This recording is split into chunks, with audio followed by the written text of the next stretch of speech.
Title: The Starlight Dream. In the quiet town of Eldenbrook, where the nights were filled with the glow of magical fireflies, there lived a young girl named Aria. She had always dreamed of becoming an actress, performing under the dazzling lights of the grand theaters in the distant capital. However, in her world, acting wasn't just a skill. It was magic.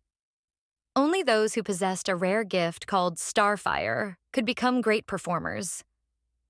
Aria had no such magic, but her heart was filled with determination. Every night she practiced her lines under the moonlight, imagining herself on a grand stage, even though the townsfolk laughed at her dreams. "You don't have the gift, Aria. Only those touched by starfire can become actors," they would say. But she never let their words break her spirit. One fateful evening, while practicing near the enchanted lake that shimmered like glass, she noticed something strange. The moon's reflection in the water began to ripple, and from the depths of the lake emerged a glowing figure. It was a celestial being, shimmering like the stars themselves, with eyes that seemed to see through time and space.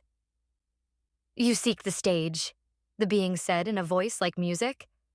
"But what you truly seek is beyond the world you know." Aria, though afraid, stood tall. "I want to be an actress. I want to tell stories to make people feel, to bring magic to their lives." The being smiled. "There is an ancient power, one that has been forgotten by most. The starfire may light the stages, but there is a deeper magic, the magic of the soul. It is not learned, nor is it gifted. It is found." The celestial being extended its hand, and a small shimmering stone appeared, glowing softly like a fallen star. "This is the Soul Stone. It will help you find your inner magic, but the journey is perilous. You must travel to the Valley of Whispers, where dreams and nightmares collide. Only by facing your greatest fears and desires will you unlock the true power within." Aria hesitated for only a moment. She had spent her life wishing for this chance, and now it was before her. She took the stone, and the celestial being vanished into the night. The next morning, Aria set off on her journey, leaving Eldenbrook behind.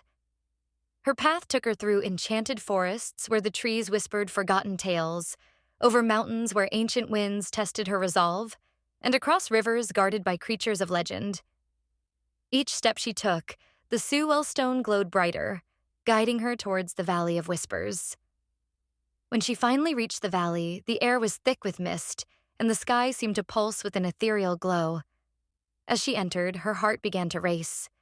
Shadows shifted around her, and she could hear voices, some kind and encouraging, others cruel and mocking.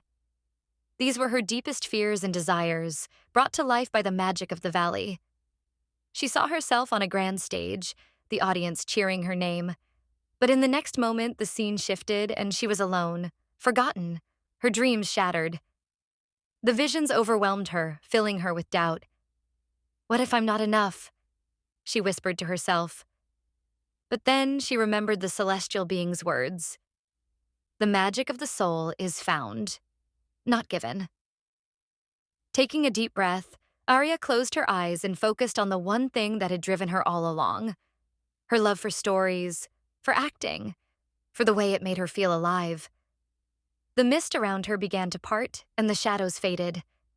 The soul stone in her hand flared with light, and a warm, powerful energy surged through her. She had found it. Her own magic. Her own starfire. Born not from celestial gifts, but from her heart and passion. When Aria returned to Eldenbrook, she was not the same girl who had left. Her confidence radiated like the stars, and when she stood on the small stage in her town for the first time, the magic within her flowed freely. Her performances captivated everyone, not because of any rare gift, but because of the authenticity and passion she brought to every role. Word of her talent spread quickly, and soon she was invited to perform in the grand theaters of the capital. But even as she stood in the glow of the lights she had once dreamed of, she knew that her true magic was not in the fame or the applause, but in the journey that had led her there. And so Aria became not just an actress, but a legend, a reminder to all that the greatest magic lies within, waiting to be discovered.